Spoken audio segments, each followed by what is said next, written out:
Drones have become a must-have gadget over the past few years, and with so much choice available out there, from hobby drones right through to 4K professional camera models, it can become confusing knowing where to start. And that's where we come in. In this video, we're going to be taking a look at DJI's range of drones. DJI are one of the leading names in the drone world, with prices from as little as £100 right through to several thousand.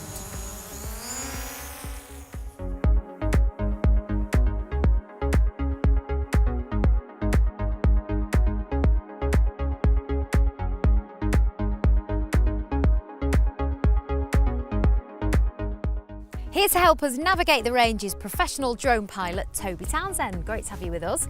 First things first, who can actually fly a drone? Well, anyone can fly a drone, but the bigger question is, how do you intend to use the drone? So if you're going to be a hobbyist that wants to go and use it, you can buy and fly the drone straight away. But obviously you've got to be aware of the drone code, making sure that you're safe and legal at all times, and you can't get any financial benefit from it at all. So even if you're taking a photo and want to get the prints, you can't do that. Whereas if you want to do it commercially, that's where you go get your pilot's license, so to speak, and you go get your permissions for aerial work from the CAA out the back of it after completing the course, with your insurance and all the bits and bobs that go alongside that. And that's when you can start going out and doing the surveys, the promotional videos and all that kind of good stuff. So let's start with the most cost-effective model that we've got with us today. It's the Telo. It's actually made by Rise, but with input from DJI, and we've had a great play around with it at Scan. What are the key features of this drone?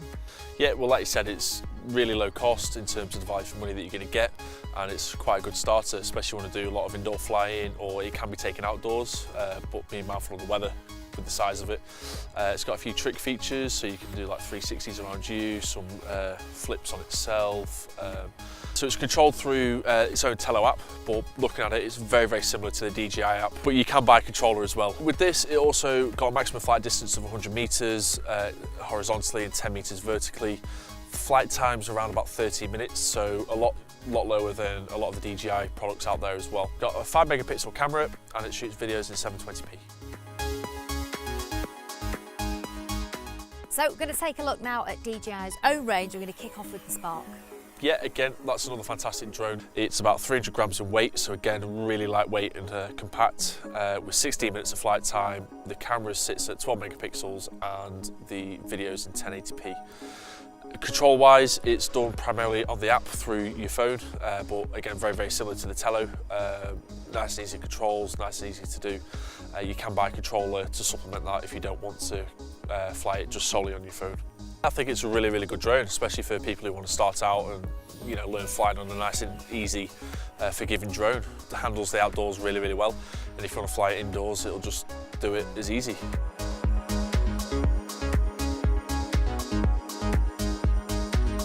Next is the Mavic Care, which is the latest piece of equipment from DJI. It's another step up from the DJI Spark, so they're always outdoing themselves as they go on. It's about 430 grams in weight, so a little bit heavier, with 21 minutes of flight time roughly, weather dependent. Obviously it's a little bit windy, it's going to depreciate on the battery a little bit more. Shoots in 4K on the video and 12 megapixels on the camera, so really, really good quality for the compact size of the drone.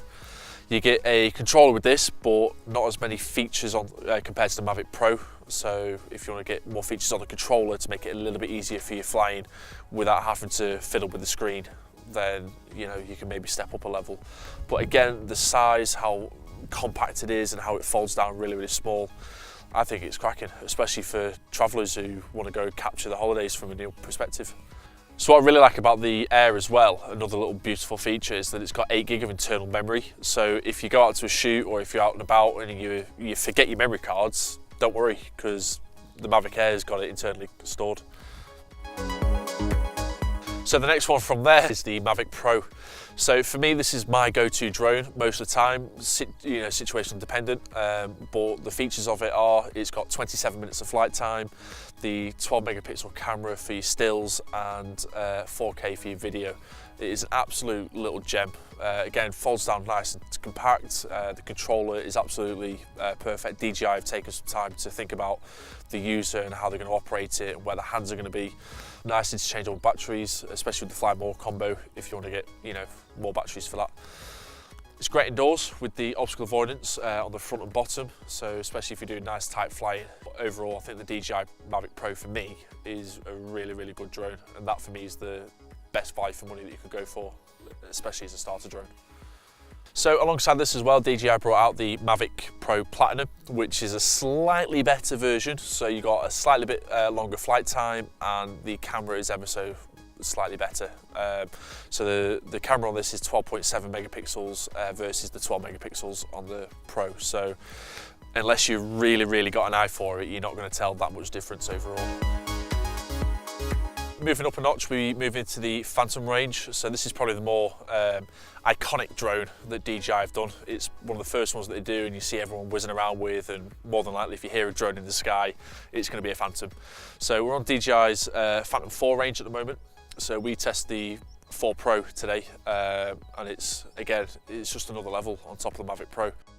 It shoots 20 megapixels on the camera for stills and 4K for the video, giving you about a half an hour flight time as well. The weight of it is pretty much double to that of the Mavic Pro, so you're coming in at about 1.4 kilograms overall.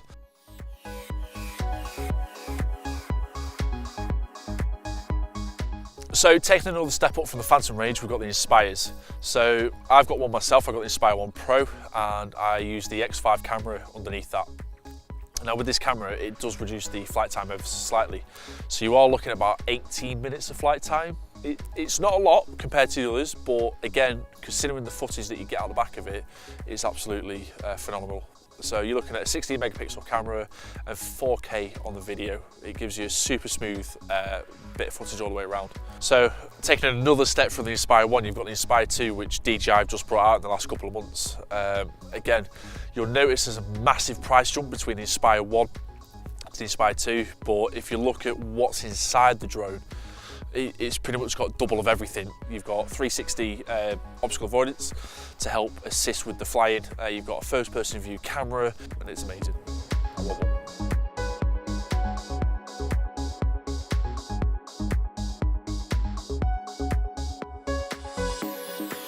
So that's the DJI range of drones for you. I'll stop droning on now, but if you've got any more questions or you want more information or specific detail on any of the drones you've seen here today, you can visit the website and shop the range at scan.co.uk.